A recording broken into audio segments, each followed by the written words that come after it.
tivemos uns 40 anos de teste de Pentecostes ou mais, vejam, testando a igreja, vendo se vão ficar firmes ou não, vendo o que vocês... E vejam, é aí onde vejo isso de novo. Em vez de nos apegarmos à cruz e à palavra e seguir em frente, ficamos moldados segundo o mundo, deixando cair desta maneira ou deixando cair desta maneira, ou nos moldando após isto. Como sempre falei tão duro contra as pessoas nesta tendência moderna hoje, as mulheres cortando o cabelo e os homens se comportando mal e tudo mais, e usando roupas imorais e tal. Recebo tantas críticas por isso. Mas o que é isso? É tentar salvar essa igreja, é tentar fazê-lo subir aqui a palavra de Deus, independente do que o outro mundo tenha a dizer sobre ela. Fiquem com a palavra de Deus. Amém. Entendem? Entendem? A questão é, como eu estava dizendo ontem à noite, os pentecostais estão esperando por um vento veemente e impetuoso, mas falharam em ouvir aquela voz mansa e delicada. Estão vendo? Isso. É errado fazer essas coisas. Eles pensam, enquanto o vento estiver soprando, tudo bem. Mas isso não atraiu a atenção do profeta. O vento impetuoso não incomodou o profeta Elias na caverna. Os poderosos trovões e relâmpagos e a chuva forte não o atraíram, todos. Mas o que o impressionou foi essa voz mansa e delicada, esse algo falando por dentro. Minha palavra é a verdade, seja a palavra de todo homem mentira e a minha verdade. Foi isso o que atraiu o profeta, estão vendo? E ainda atrairá. A palavra de Deus sempre atrai essa mente espiritual, pois é a mente de Cristo em você, que sabe que essa palavra é verdade. E você passa por um tempo de teste. A igreja passa por um tempo de teste. Cada indivíduo passa por um tempo de teste antes de poder possuir a porta do inimigo.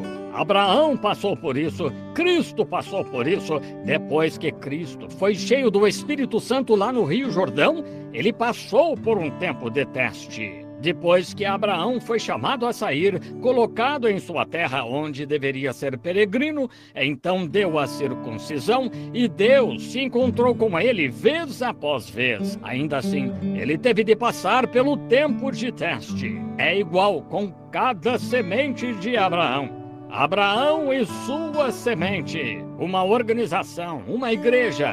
É por isso que vemos nossas organizações caindo à beira do caminho. É porque quando chega ao teste, que teste? A palavra de Deus. Aí está o teste. A palavra de Deus é o teste. Faremos o que um grupo de homens diz para fazer ou faremos o que Deus diz para fazer? Essa é a diferença. Aconteceu nos dias de Dwight Moody, nos dias de Finney, Sankey, Knox, Calvino, Spurgeon, todos os demais, esses homens espirituais, as organizações que o seguiram. Levantou-se um grupo de homens lá atrás que abriu caminho para isso, cada um crendo nisto e naquilo e acrescentando um pouco aqui e tirando um pouco ali e acrescentando um pouco aqui, até finalmente fazerem disso uma organização. E quando o fazem, o crente verdadeiro e genuíno, Deus chega e pega uma pessoazinha humilde e destrói isso, certo? Sempre fez. Deus não muda. Acaba com isso. Algumas pessoas de mente espiritual ficam firmes com essa palavra. Deixem-me dizer-lhes. Recebi uma carta em casa de uma das melhores igrejas, grandes organizações do movimento pentecostal. Aquela pobre mulher de coração partido me escreveu uma carta e disse: Irmão Branham, eu tinha cabelo comprido e um coque atrás.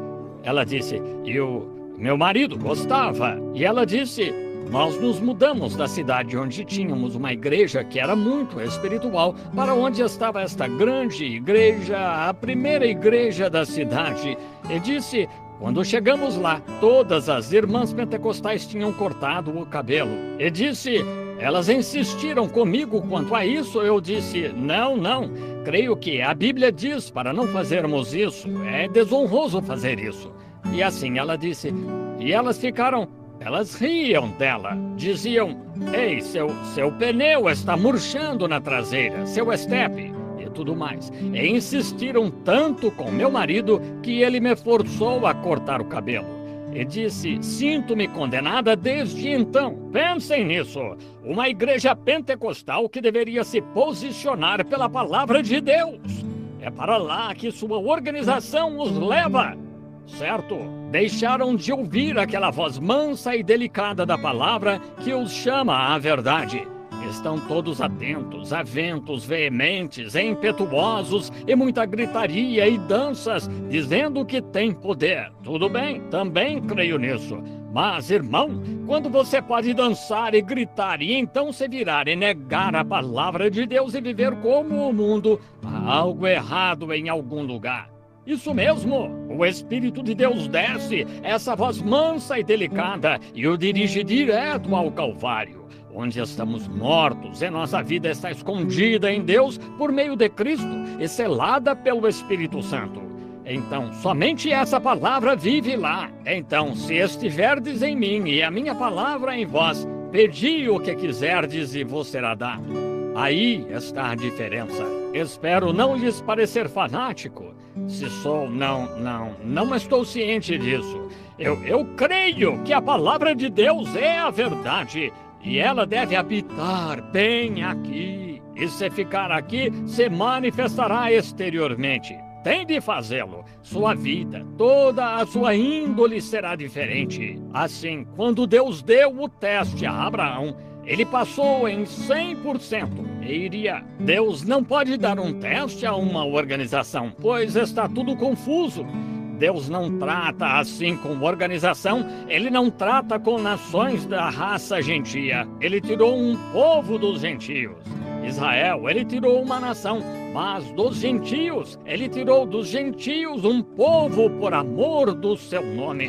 Assim, vejam, não é uma organização, é um indivíduo que ele tira dos gentios.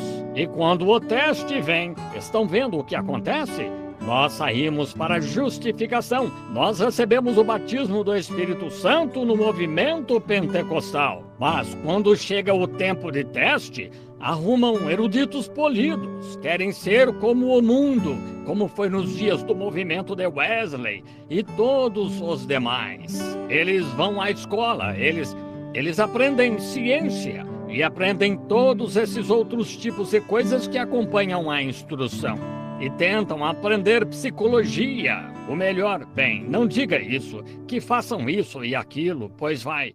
Vejam, vocês estão acumulando e construindo. Seu objetivo está errado, seu motivo está errado. Vocês estão contribuindo para uma organização em vez de contribuir para o Calvário.